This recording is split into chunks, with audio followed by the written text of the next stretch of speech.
नाज़रीन इकराम, पाकिस्तान के खिलाफ टू फ्रंट वॉर का आगाज हो चुका है। क्यों?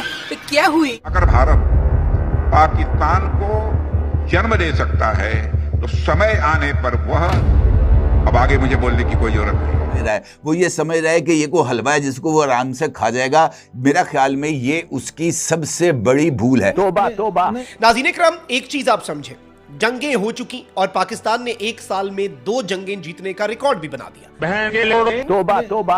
भारत को मई 2025 में फेंटा लगा। तौबा तौबा। अफगानिस्तान को अक्टूबर 2025 में फेंटा लग गया। तौबा तौबा। और अब ये दोनों मुमालिक जो हैं ये मिलकर तीसरी जंग जो है उसका आगाज करना चाहते हैं। My God. आप कहते हैं कि अगर टीटीपी हमला करेगी तो हम अफगानिस्तान में जाके मारेंगे। भारत पहले ये कहता है कि अगर यहाँ पे कश्मीरियों ने कुछ किया तो हम पाकिस्तान को मारेंगे। ये सिलसिला तो फिर ऐसे ही चलता रहेगा।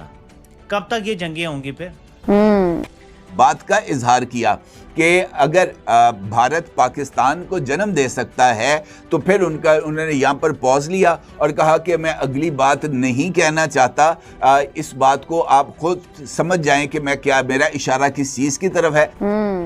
पाकिस्तानियों के पास खुदा ना खास्ता ये मुल्क नहीं रहता, कहीं भागने की भी जाए पनाह नहीं होगी। ये मैं आपको बता रहा हूं।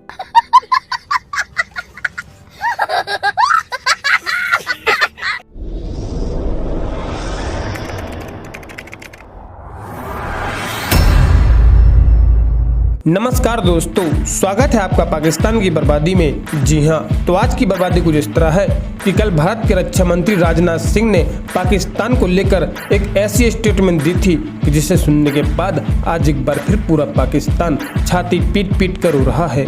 जी हां, तो खबर कुछ इस तरह है कि कल भारत के रक्षा मंत्री राजनाथ सिंह ने उत्तर प्रदेश के लखनऊ में खड़े होकर पाकिस्तान को जड़ से खत्म कर देने की बात कही थी। जी हां, भारत के रक्षा मंत्री राजनाथ सिंह ने कल कहा था कि पाकिस्तान की एक एक इंच जमीन इस वक्त भारत की ब्रह्मोस मिसाइल की रेंज में है। जी हां, और साथ ही उन्होंने यह भी कहा था कि अगर भारत पाकिस्तान को बना सकता है तो भारत बहुत जल्द पाकिस्तान को मिटा भी सकता है। जी हाँ, खैर दोस्तों, आपसे छोड़िए, हम पहले पाकिस्तानी मीडिया का रिएक्शन देखते हैं।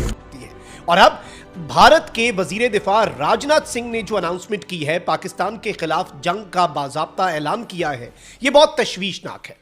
राजनाथ सिंह ने ना सिर्फ पाकिस्तान को ऑपरेशन सिंदूर को दोबारा से जारी करने की धमकी दे दी है, बल्कि पाकिस्तान के हर कोने के हवाले से जो पहली मर्तबा राजनाथ ने एक स्टेटमेंट दी है उसे बहुत इंपॉर्टेंस की निगाह से देखा जा रहा है, क्योंकि पाकिस्तान के क्या अफगान बॉर्डर तक भारत जो है वो कार्रवाइयां करेगा। भारत ने इस वक्त इस हवाले से बहुत वाज़े ऐलान किया, और अगर इसे हम जोड़ दें इंडिया की मिनिस्ट्री ऑफ एक्सटर्नल अफेयर्स के तर्जुमान जो हैं, जो उनकी वजारत खारजा के तर्जुमान हैं, उनकी 2 दिन पहले वाली स्टेटमेंट से तो हमारे सामने पूरा गेम प्लान जो है वो वाज़े हो जाता है। और इस वक्त चाहे टॉक्स है, चाहे सीज फायर है, इसे टाइम टेकिंग टैक्टिक के तौर पर और टाइम बाय करने के टैक्टिक के तौर पर ही पाकिस्तान के ईस्टर्न और वेस्टर्न बॉर्डर पे मौजूद दुश्मन देख रहे हैं। इस चीज को भी समझना इस वक्त बहुत ज्यादा जरूरी है। मैं सारी डिटेल्स आपके सामने रखता हूं, लेकिन अगर अभी तक आपने इस वीडियो को लाइक नहीं किया तो लाइक जरूर कर दें। कमेंट सेक्शन में पाकिस्तान जिंदाबाद का नारा जरूर लिखिएगा, और यह नारा इस कदर शिद्दत से हो कि ईस्टर्न और वेस्टर्न बॉर्डर पर मौजूद दोनों साइड्स पर मौजूद दुश्मनों को पता चल जाए कि पाकिस्तान की कौम यूनाइटेड खड़ी है। चैनल को सब्सक्राइब नहीं किया तो सब्सक्राइब भी लाजमी कर ले। नाज़रीन इकराम, एक चीज आप समझे, जंगें हो चुकी और पाकिस्तान ने एक साल में 2 जंगें जीतने का रिकॉर्ड भी बना दिया। भारत को मई 2025 में फेंटा लगा, अफगानिस्तान को अक्टूबर 2025 में फेंटा लग गया, और अब ये दोनों मुमालिक जो हैं ये मिलकर तीसरी जंग जो है उसका आगाज करना चाहते हैं।